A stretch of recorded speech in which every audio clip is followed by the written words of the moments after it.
good. Put it there.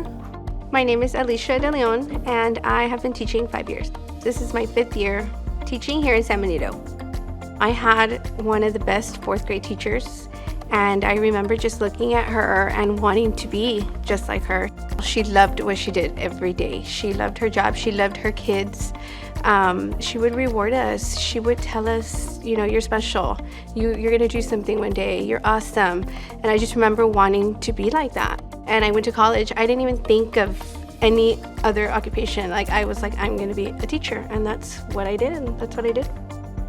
Just seeing the kids get their aha moment. They come in, some not reading. And then at the end of the year, you know, they blossom and you see that, like, I'm doing it. Or they'll say, I wasn't able to do this before. Do you remember? I didn't know this and now I can do it. And you see the growth, especially when they're that little, you see them grow like a flower, and it really is cool to see. It really is. You see them grow. When there is those students that are having a lot of trouble, really try my best to give them their one-to-one time or their small group time where I can really target, you know, what it is that they need. And also collaborating with parents, because it takes both. You know, it takes both of us to be able to get their child to grow. It takes them helping at home and me helping at school and working together in that way with what they're needing. You constantly have to adapt, because when I started in 1 grade level, and then I, you know, had to quickly go through COVID. That was another thing. Like, I had to learn how to navigate online and how to teach a different way, totally different way. And then kids come in every year very different. You get a different group of kids. There's not one kid I say that's exactly like the other. Just to say I played a little part, you know, in 1st grade, Miss De Leon taught me how to read, or Miss De Leon told me that I could be an astronaut, or I could be a police officer. I remember her telling me not to give up. I just think that's very special, and I really, truly love what I do.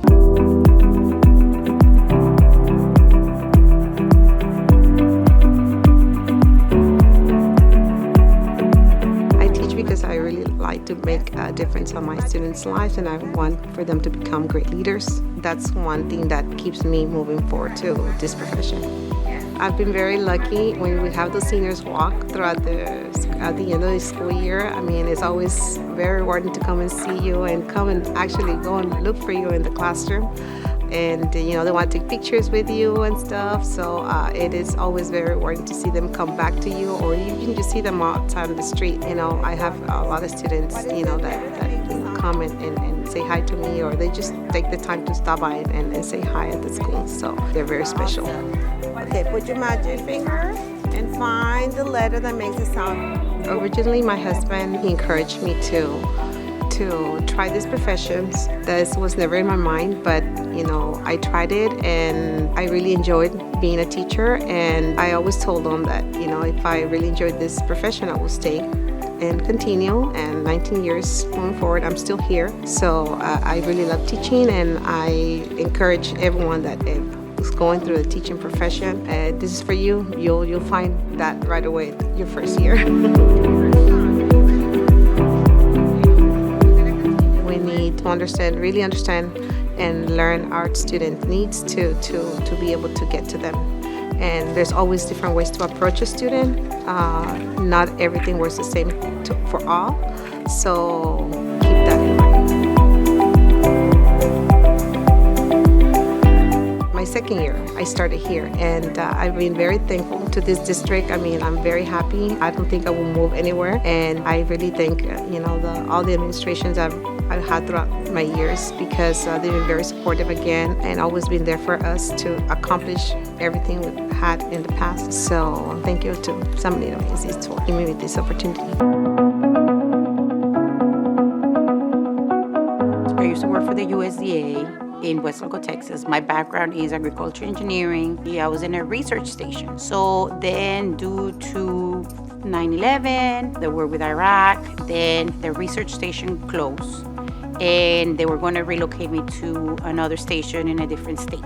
And my husband at that time was diagnosed with leukemia. So I was losing my job. My husband had leukemia. I had a baby. She was like 3 or 4 months. So then there was not a choice for me to move to another state. I would be like, okay, what is it that I can do that is going to allow me to be with my child. My mother-in-law said, well, why don't you become a teacher? And I was like, okay, I wasn't sure. I didn't know what grade levels I would apply for. And she's like, you look like a middle school teacher. I'm like, really?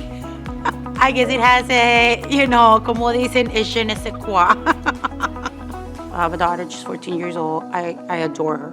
I think of if I was her teacher, how would I want her to be treated? How would I want her to feel in the classroom? How do I want her to learn from her teachers? We have an objective at the end. It's for you to be successful in anything you have to do. I always tell them, you are the future of the world. I have a feeling to hold certain people to a higher standards because I know you can do more. So mediocrity is something that I cannot handle. I understand you not understanding something, but do not confuse I do not understand with I do not want to do it. You're hurting yourself more instead of, warming up and getting ready to run. It's really to impact the children in a positive way. Not only by teaching them what they have to do, modeling, leading by example of I screwed up, okay, you have another opportunity. Tomorrow is a new day. I think if my daughter was in the classroom, I would be acting exactly the same. My name is Doug Draper and I work at Miller Jordan Middle School. I've always taught science. For all 24 years of teaching, I've always taught science. I had an 8th grade teacher that was my science teacher. To this day, I still remember what he taught me in 8th grade science. So my 8th grade middle school science teacher became my mentor teacher and preparing me for teaching school. And so Mr. Davis, to this day, I owe him everything on me becoming a teacher and the teacher that I am.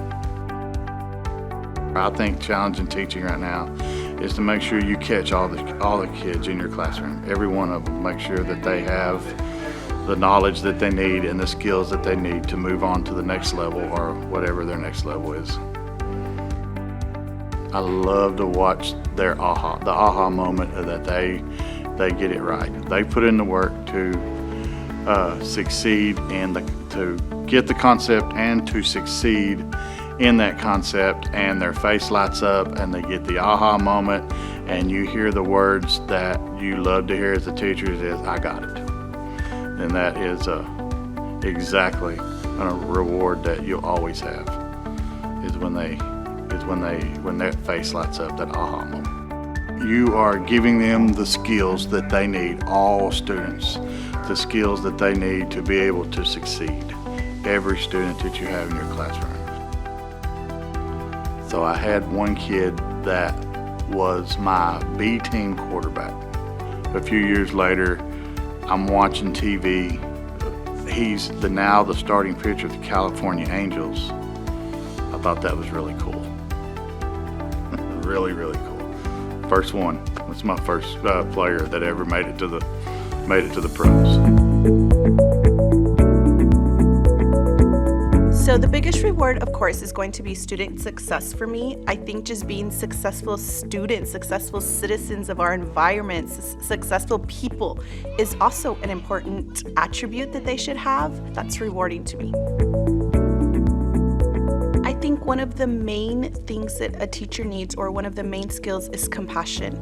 So many students come into our classrooms with backgrounds and things at home, baggage that we don't know about. I think showing them compassion, giving them grace, loving on them, giving them a place where they feel safe, giving them a place where they feel they're cared for, is an attribute or a skill that I think every teacher should have. There's this one student that I think of right away that I actually encountered last year, a VI student, a visually impaired student, and it was my first time ever teaching a student with VI. So I was nervous. I didn't know what I was going to do. I brought her in. I loved on her. I cared for her. I showed her that she could do it. And now, she's a successful student who's fluent in Braille, who's reading, who's typing in Braille, who's navigating around the campus, around the school with her cane. I mean, it's just an amazing thing to see. I had her last year when I was in kindergarten. Well, I got the chance to loop with my students, so now I'm with them again in first grade.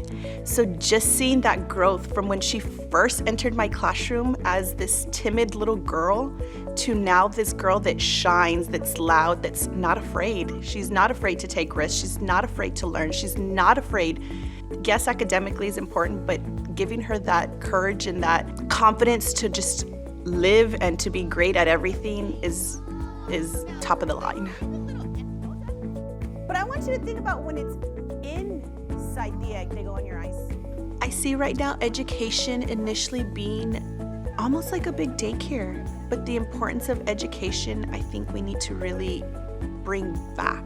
That's what our world revolves around. You think about in higher aspects like the government and doctors and lawyers, and they all come from education. They all come from school. They all learned in some place. So just bringing back that importance in education is going to be a key. My name is Patricia Espinosa, and I teach at Dr. Raul Garza STEAM Academy. I've been teaching for 9 years, and I teach second grade. There's many reasons why I teach. The most important reason is that I'm there to plant a seed. And the seed that I want to plant is a seed of belief. I feel like I grew up with a lot of self-doubt, a lot of fear. So that's something that I want to impart to my students now that I'm an adult. I want to impart that seed of belief in themselves and for them to release that self-doubt that I had growing up, so that when they reach adulthood, it'll be a lot easier for them to be successful in life. Sometimes you'll share an idea with somebody and their first response is, well, you can't do that, or how is that even going to be possible? Or even within themselves, there's a lot of self-doubt. And you hear this expression tossed around a lot that, if you believe it, it'll be possible, and it really is, and it really is that simple. So my mission is to have students believe now at their young age that it's possible and they don't have to doubt themselves and they can do whatever it is that they want to do. They come in and they're struggling with a certain skill. Maybe they're not very good at reading, or they have difficulty in reading or math. Working with them throughout the year and seeing that growth throughout the year where they're able to accomplish it now, I think that's one of the biggest rewards that just is so fulfilling to me as a teacher.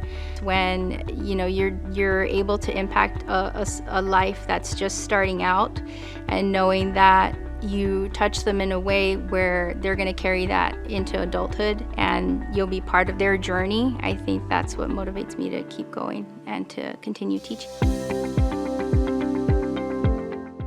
Every year will be like a box of chocolate. You never know what you're gonna get, what's gonna happen. Some years are harder than others, but I love it. Virginia Tames, I've been teaching special ed, all in a life skills unit, for 17 years. When you go to a school, it turns into your second family. What keeps me going is the students. When they come into your classroom, something's either affecting them academically, socially, or behavior. But then as time goes by and you're having those expectations and you see that they're improving, you start feeling good about yourself. That's what's triggering me to just continue what you're doing. When my students are making progress, it's like I'm making progress. My former student, who I remember at the beginning of my teaching years, couldn't communicate. Mom couldn't ask anything, and mom had to think what is it that she want? And there I'm at home and I'm watching this interview, this mom, and she's saying how they helped her child with autism. And I'm there and I'm looking at the TV, and I'm looking at the strategies and I'm listening. So I go to school and I applied it in class, and that worked for her. So once we tried it, we knew that she could actually communicate Like, do you want this? She could answer questions like yes or no, this or that. I told the parent, I'm like, hey, whenever you ask something, because I know you never knew, I'm like, ask her something, give her these 2 choices, and have her touch your hand, and we're just making the choice. She's like, okay. She tried it, and then from there on, it's like, we got her communicating. So even this might not seem like, oh, okay, it's graduating with honors, but you know what? Just being able to communicate something big for this child. You do need to be very patient, loving, and have high expectations for these kiddos. Like, don't feel sorry for them just because they have a disability. Have those high expectations, and they will accomplish. There is it's a quote.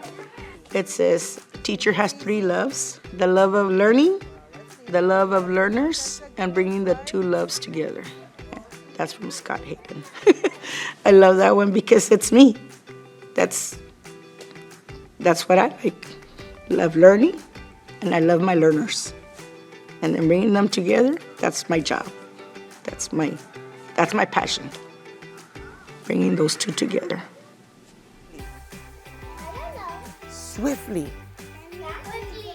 Quickly. Every day when I go to work, the most rewarding for me is to see that child come, and as soon as I walk in the door in the cafeteria, because they're in the cafeteria eating, and I walk in the door and they're like, Miss Ortega, and they're screaming my name, Rockstar, I'm waving and everything. And I'm like, oh my goodness, I am so loved because they're yelling at my name. I have to, with the children's learning styles, or like I had said before, their learning styles, their backgrounds, what they're bringing from home. How did the day start at home? And now I have to kind of like, okay, let's focus on what we're doing, finding the different activities that will keep them all engaged. Because not everybody learns the same, like I said, and not everybody has the same background knowledge that every other student has. So that to me is the biggest challenge. Everything else we can work out. That's the one we have to kind of keep on always fixing, always working with. There's a lot of great teachers, very dedicated teachers at La Encantada. And to be selected by them, it really brings you down to earth. I love them all. We help each other all the time. I'm teaching something and I don't have that material because it's something that's up in the upper grades. It's just like a phone call, like, okay, can I have so, or we'll email each other, can lend me something, or I need to borrow like 1,000 popsicle sticks. Okay, here we go, because at the end, they're all our children. La Encantada kids are all ours.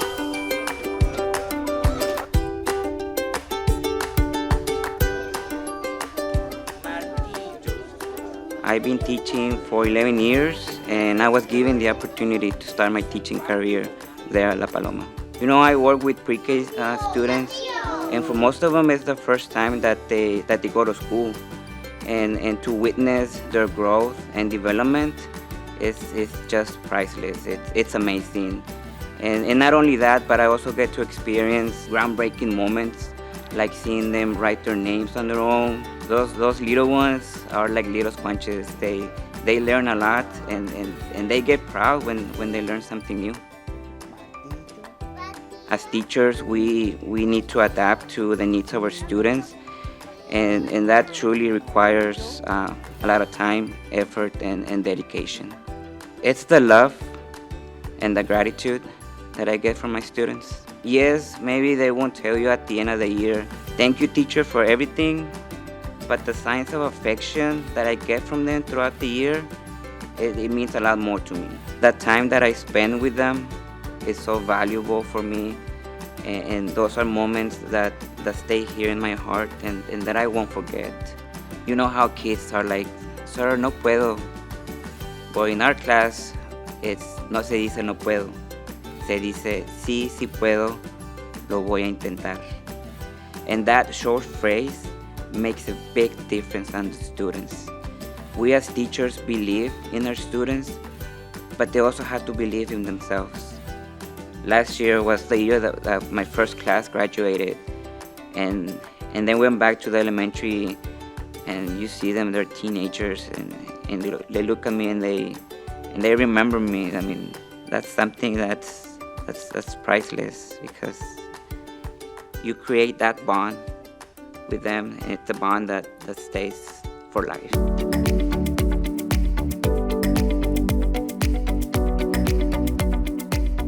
So we know this is mostly going to be about birds in the season of spring. My name is Iris Maldonado, and I've been teaching about in total 6 years. So I didn't study to become a teacher.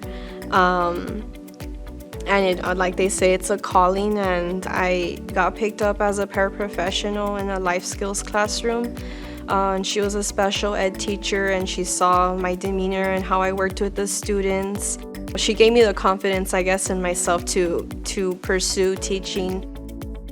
Yeah, you really have to have like a big heart on not just like the student side, but working with the parents. You gotta be able to be very understanding. A lot of these students and people from the community, you don't know what background they come from, and just being open to listening to them and how they work in your classroom, how they communicate with you. You gotta be understanding. So some of the biggest rewards, I think, is being a role model for the students. Sometimes they don't have that. Sometimes they don't have anybody to look up to, but the parents are just super busy working, and they spend most of the day with you or with me. And so I feel like I can be there to guide them, and not only help them academically, but also teach them those life skills that they need, how to be, a responsible adult, and, how to be successful, and how to work with others, and how to be productive in their communities. Just seeing them, be able to do those things, it's really rewarding for me. What about table 2? Which ones did you notice kept being repeated? The person that inspired me to become a teacher was my father. He started working in the education department as a janitor. So he worked with a lot of children. And the stories he used to tell us when he used to come home, they were very motivating. After that, I decided to pursue an education major, working with children, seeing them smile, and then seeing them like, I got it, and look, miss, this is how I worked it out. When I once got them at the beginning of the school year, they would struggle a lot with the subject. For example, I had a student before, it was kinder through third grade, I believe. And my students, they were the spectators of that parade. So my student, what he did, he grabbed a book and he took it outside. And I guess for him, he was being disrupted. And instead, I'm like, oh, well, what do you have there? And he's like, oh, well, I've been reading this book. And I felt that creating that relationship, I was able to turn him into a great student. And I had no behavior issues with him that year. And to this day, he still remembers me. And sometimes he sends me letters with his brother. And he says, you know what, thank you for being the best teacher. Thank you for showing me how to learn math. And thank you for leading me in order to reach middle school. So it was very rewarding.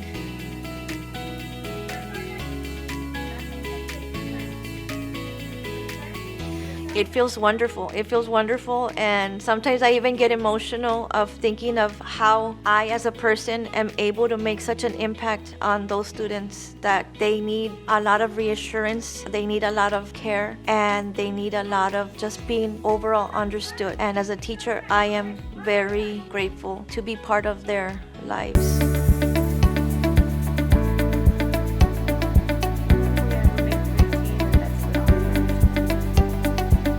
I grew up as a migrant student and I worked very, very hard from the age of 5. So I knew that I didn't want to be doing that the rest of my life. Back then, Fred Booth Elementary had a unit for special education, and I started volunteering. It was just like a calling to me. We as teachers, we have a tendency to just teach to a book or teach to a test when we have the opportunity to teach children so much more. And I feel like I'm a voice for them. I didn't have a voice until I was in second grade.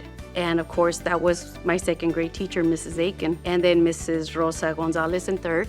And I really attribute my success to those people that along the way kind of led me and guided me to become the best version of myself. And if I can do that for at least one soul every year that I teach, to me, that's the greatest accomplishment. A year and a half ago, I couldn't walk.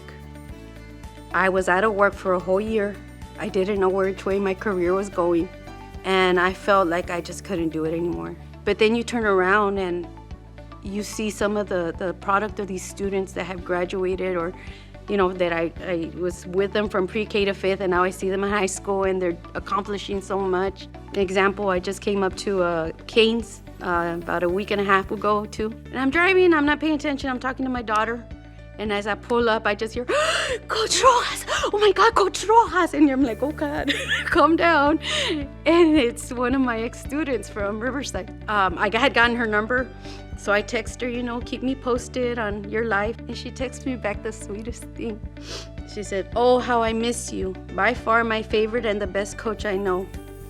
I'm beyond grateful for you, Coach. That little girl in me couldn't have kept going if it weren't for your wise words and pushing me to do better.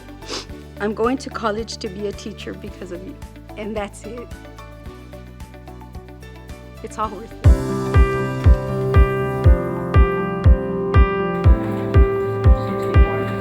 That's an awesome number. Go ahead and write 64 for that first. My name is Rodrigo Games, and I've been in the teaching profession for 3 years. I teach first to educate, of course, my students, right?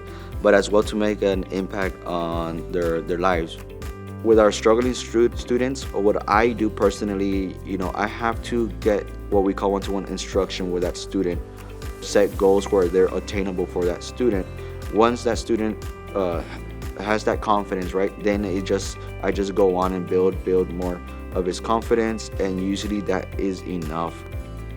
In my first year, a student, he was working alone in his math assignment, right, and we had just hit the multiplication facts, and I don't know where he starts calling me, teacher, come over, right, and I go over, and he tells me, sir, my brain works. He tells me my brain works.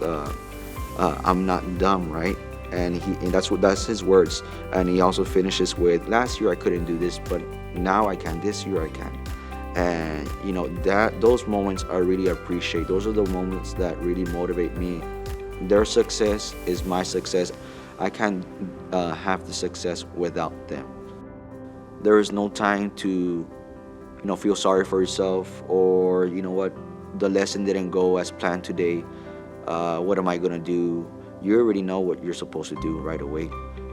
You cannot come the next day and still be stuck what happened the yesterday, right?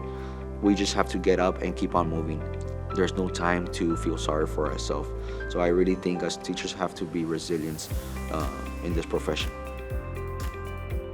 Seeing what my students were capable of, and did they meet it, and if yes, you know, that's where I get my motivation. That's where I get my willing to continue this teaching profession.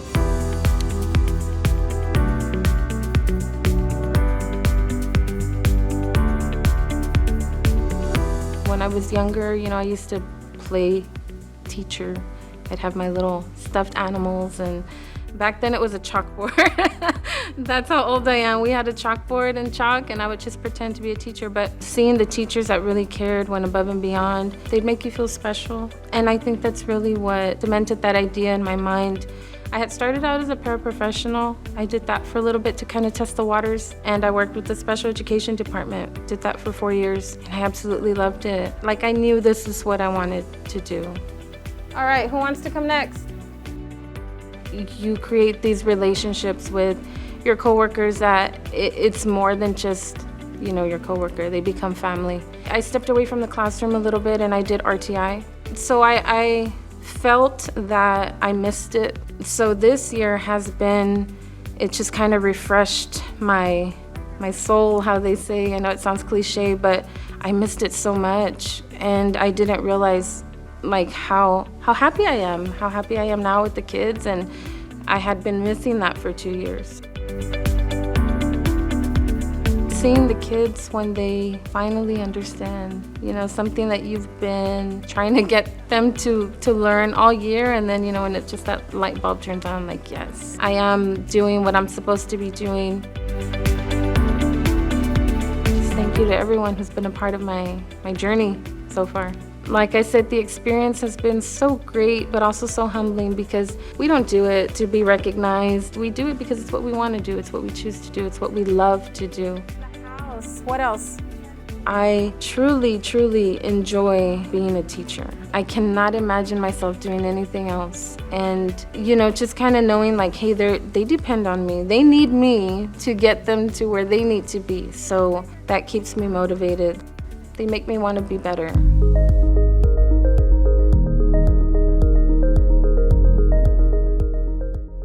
I started off as a clinical instructor for a different district. From there, it kind of just ignited.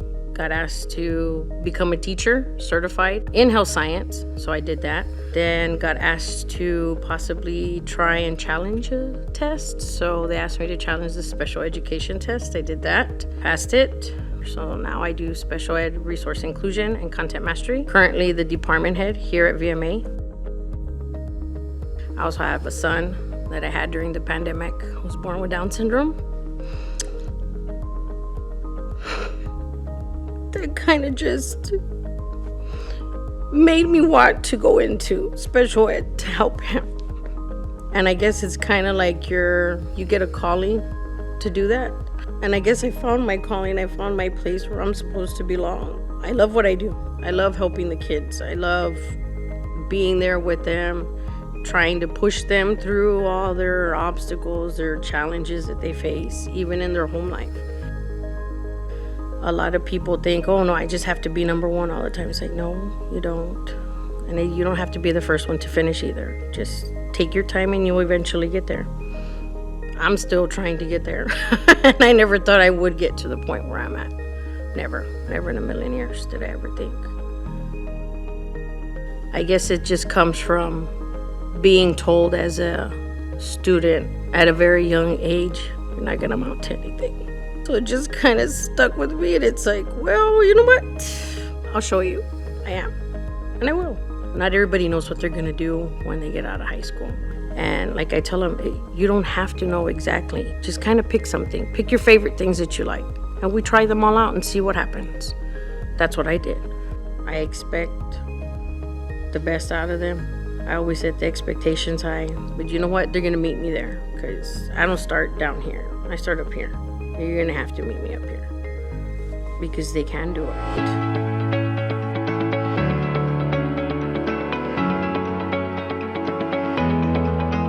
They do know. Some of them know. They were like, they were all saying, "What, sir? You got Teacher of the Year. Congratulations. That's awesome. Hopefully we pass the UOC."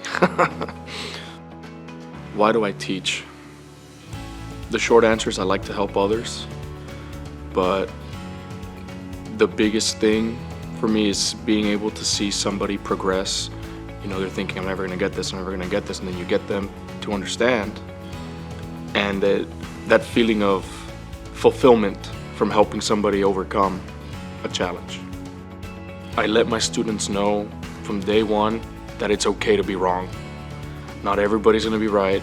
Not everybody's gonna always have a perfect answer to everything. We're humans. Humans make mistakes, we mess up, we get things wrong. It's about how do we learn from this? If they improve on those sections, then we see growth, and that's the important part, the growth. Not necessarily where you started or what you know now, but what you're gonna know at the end. I did have a student, more quiet, kept to herself, and she came up to me after class and she was concerned. I don't feel confident at all taking the history test. Like, what can I do to feel more prepared? And then, all right, here's what we're gonna do. We're gonna make note cards so you can remember key terms, vocabulary. We're gonna make maps and timelines. If you can draw and you can write it, eventually you'll be able to do it off memory. And I'm proud to say that she did end up passing the EOC exam. I like to greet my students at the front of the door. we had this training for capturing kids' hearts, and that's one of the points that was emphasized. I want my students to know that I truly do care, and when I'm at the door, I'm able to say hello, good morning, small talk here and there, but it gives me the opportunity to have a conversation with my students. So that helps me, get to know them better, and also help me kind of figure out what makes them tick to then be able to teach them better. My goal is to have 100% passing rate, and I know it might be hard to achieve, maybe overachieving a little bit, but that's the goal, because I want every single one of my students to be able to pass the test, go into the test confident that they're going to pass and succeed.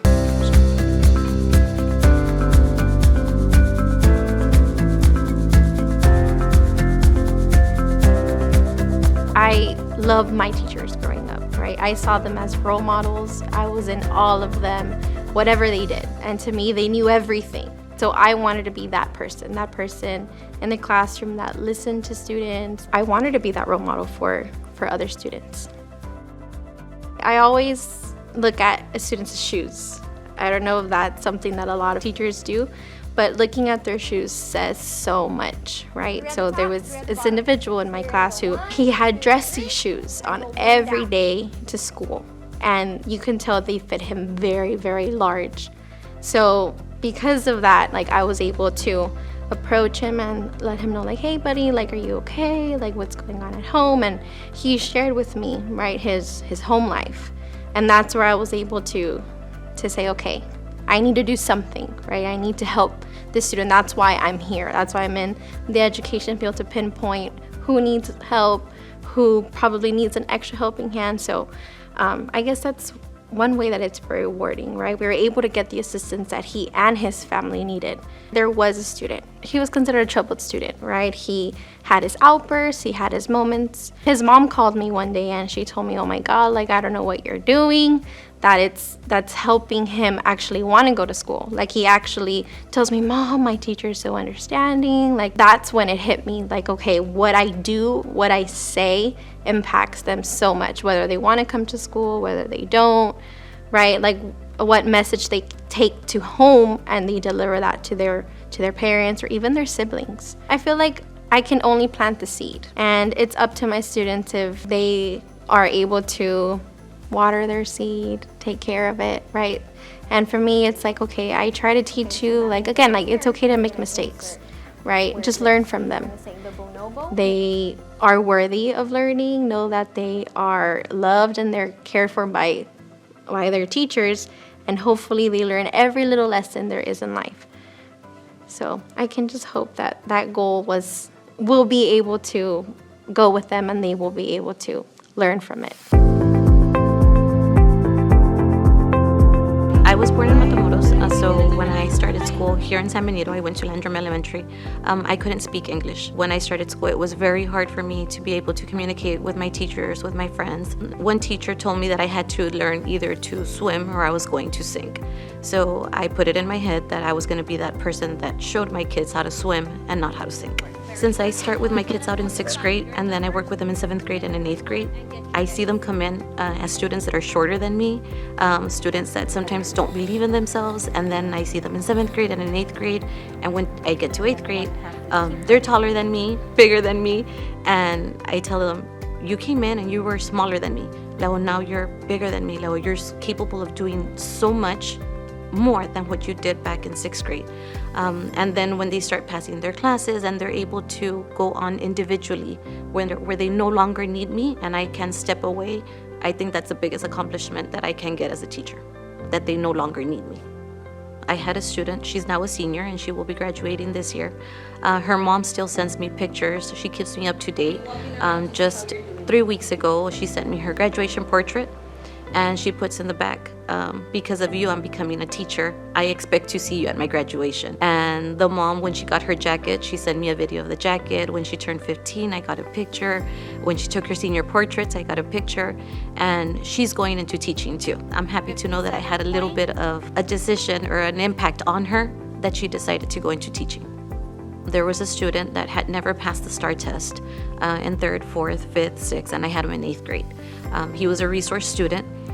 I had him the entire year. We did everything the curriculum that 8th grade does. At the end of the year, he passed the STAR test. He had never passed it. It was the first time. So I call him and I tell him, you passed the test. He was excited. And then the following day I tell him, did you tell your mom? And he's like, well, yeah, ma'am, but she didn't seem very excited. I called him up. I told her that he had passed the test, that he had done awesome. And she's like, well, yeah, Ms. Matarse, but his test is different to the other students' test. And I told her, ma'am, it's the same test your other son that was with us last year took and did not pass. You could see in her semblance, she's like, he passed the real test? And I'm like, yes, he passed the real test, the test that everybody else takes. And she's like, is he capable? And I'm like, yes, he's capable. For my past students and for my future students, whatever you do, never give up on yourselves. Move forward. If you move one step back, take 4 steps forward. All right, Brianna, you get 2 chances to make it to this trash can. Go ahead. My name is Jonah Barrera. This is going to be my 2nd year teaching U.S. history. I've only taught U.S. history, but so far it's still pretty good. Well, my dream was to become a teacher, and kind of already achieved that dream 2 years ago. But for a goal as a teacher, I want like 100% on the passing score. So far, I've gotten close, but not there yet. And another goal is that I want to give a lesson where every student is talking, having fun, engaged. Seeing them surprised that they know more than that they think. I give them a packet of questions to answer, and I ask them, hey, how many questions do you think you got right? They say, sir, about half of them, 4 or 5. And then when we check it, like 1 wrong, if any. And so seeing their surprised faces, I'm like, what? No, sir, no way. Like, yes, you do actually know more than you think. I think a skill that every teacher needs is to be able to build a relationship with their students where you can trust each other. If there's no relationship with the student to the teacher, they're not going to care about you or the work that you give them. If I can show you a student that I care about you, that I want what's best for you, that we can trust each other, then even to the point where they'll try their best on the STAR test just because you're the teacher. And if I give you something to do, it's because I want you to learn. And then they'll complete my assignments, they'll do the work, they'll participate in my activities because they know that I care about them and I trust them. But I want my students to know that I wanted to say that history was fun in my class.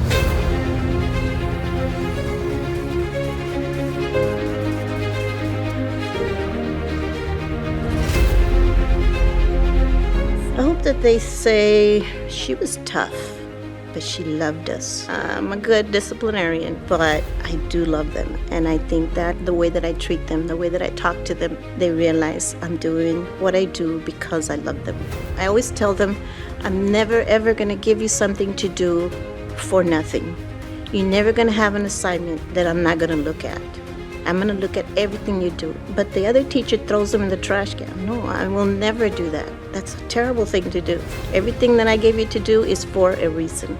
Protagonist, antagonist, you'll be able to... When I retired, I was so ready to retire after 30 years. And so I was gone for the 3 years. It was really nice in the beginning, being able to sleep late, stay up late. And then I started to get bored. I started to substitute here with San Benito District again. I was offered a position for this year and I jumped on it. I didn't graduate from high school.